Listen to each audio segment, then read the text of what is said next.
WBPSC miscellaneous পরীক্ষার জন্য ভারতের ইতিহাসের প্রাচীন যুগ থেকে 25টি গুরুত্বপূর্ণ প্রশ্ন উত্তর। নমস্কার বন্ধুরা, গোল্ডেন এডুকেশন ওয়ার্ল্ডে সকলকে স্বাগত জানাচ্ছি। এই প্রশ্নোত্তরগুলি তোমাদের ডাব্লিউবিপিএসসি মিসলেনিয়াস সহ বিভিন্ন পরীক্ষায় কাজে আসবে। চলো তাহলে ভিডিওটি দেখে নেই। ভিডিওটি ভালো লাগলে, উপকারে আসলে লাইক করে দিবে, আর চ্যানেলে যদি নতুন এসে থাকো চ্যানেলটিকে সাবস্ক্রাইব করে দিবে।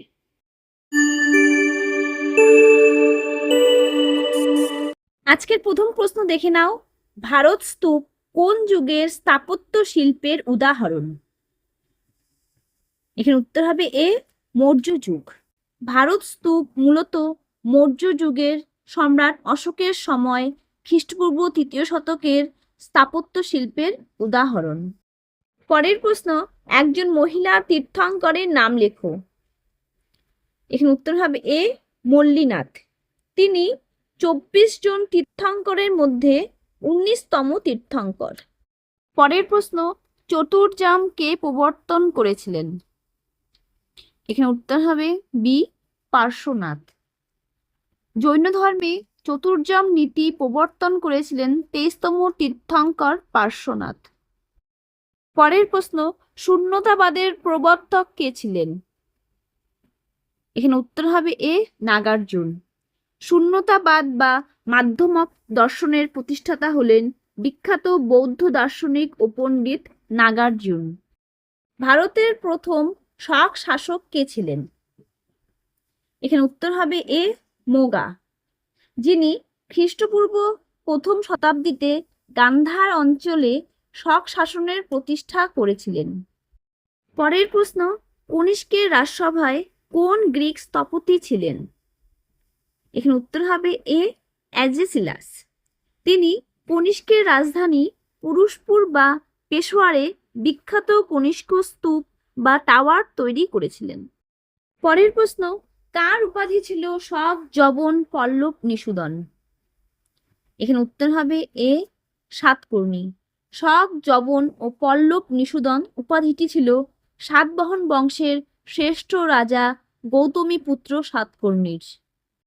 পরের প্রশ্ন, সাতবাহনদের রাজধানী কোথায় ছিল? এখানে উত্তর হবে এ, পৈঠান।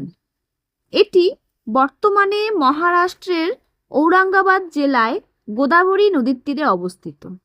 পরের প্রশ্ন, পরাক্রমাঙ্ক উপাধি কার ছিল? এখানে উত্তর হবে এ, সমুদ্রগুপ্ত। পরাক্রমাঙ্ক উপাধিটি গুপ্ত সম্রাট সমুদ্রগুপ্ত গ্রহণ করেছিলেন। পরের প্রশ্ন, গুপ্ত বংশের প্রকৃত প্রতিষ্ঠাতা কে ছিলেন? এখানে উত্তর হবে বি, প্রথম চন্দ্রগুপ্ত।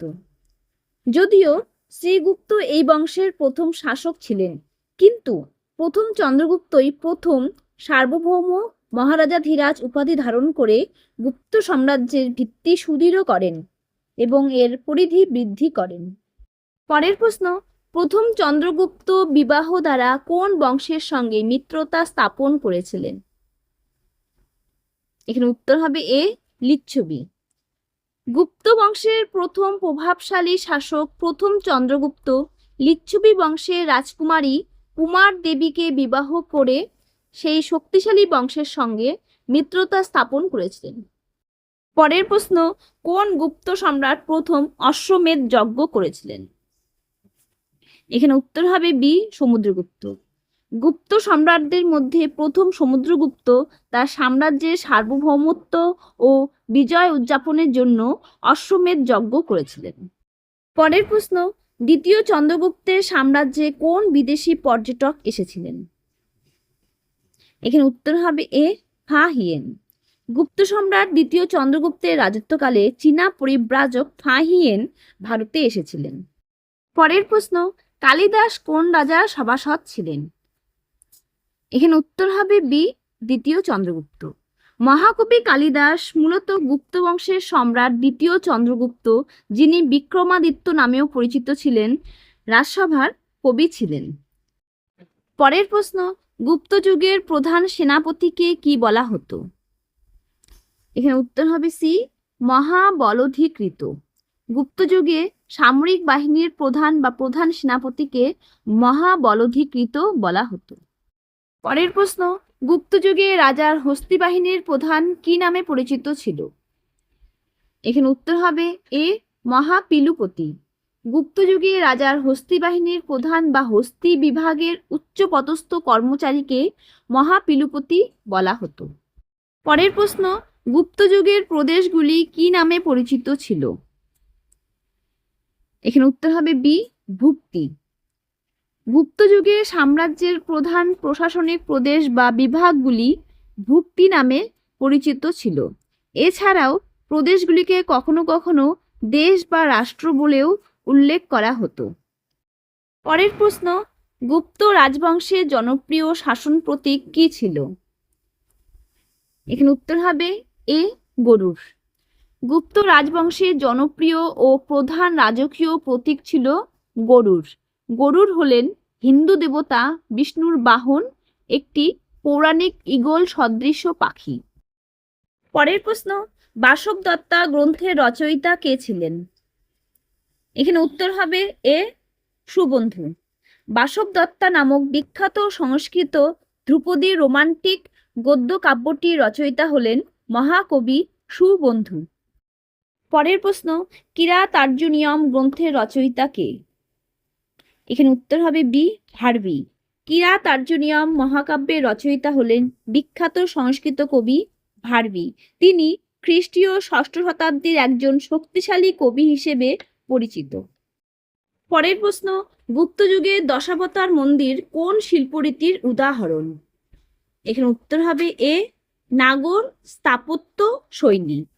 পরের প্রশ্ন, কোন গুপ্ত সম্রাট মিহিরকুলকে পরাজিত করেছিলেন? এখানে উত্তর হবে বি নরসিংহ গুপ্ত। এই পরাজয়ের ফলে ভারতে হুন শক্তির প্রভাব হ্রাস পায় এবং তারা উত্তর পশ্চিম সীমান্ত দিয়ে বিতাড়িত হয়। পরের প্রশ্ন, কার উপাধি ছিল হুন হরিণ কেশরী? এখানে উত্তর হবে এ ঈশান বর্মন। হুন হরিণ কেশরী উপাধিটি কামরূপের বর্মন বংশের রাজা ঈশান বর্মনের ছিল। পরের প্রশ্ন, পুষ্যবতী বংশের রাজা রাজ্যবর্ধন কার দ্বারা নিহত হন? এখানে উত্তর হবে এ শশাঙ্ক। পুষ্যবতী বা বর্ধন বংশের রাজা রাজ্যবর্ধন গৌড়ের রাজা শশাঙ্কের হাতে নিহত হন। আজকের শেষ প্রশ্ন দেখে নাও, হর্ষবর্ধন কোন নাম গ্রহণ করে কনৌজ শাসন করতেন? এখানে উত্তর হবে এ কুমার শিলাদিত্য। সম্রাট হর্ষবর্ধন কনৌজ শাসন করার সময় আনুষ্ঠানিকভাবে শিলাদিত্য উপাধি বা নাম গ্রহণ করেছিলেন। এই থাকলো WBPSC মিসলিনিয়াস পরীক্ষার জন্য ভারতের ইতিহাসের প্রাচীন যুগ থেকে 25টি গুরুত্বপূর্ণ প্রশ্নোত্তর। ভিডিওটি তোমাদের কেমন লাগলো কমেন্টে জানাবে। ভালো লাগলে, উপকারে আসলে লাইক করে দিবে, আর চ্যানেলে যদি নতুন এসে থাকো চ্যানেলটিকে সাবস্ক্রাইব করে দিবে। ধন্যবাদ।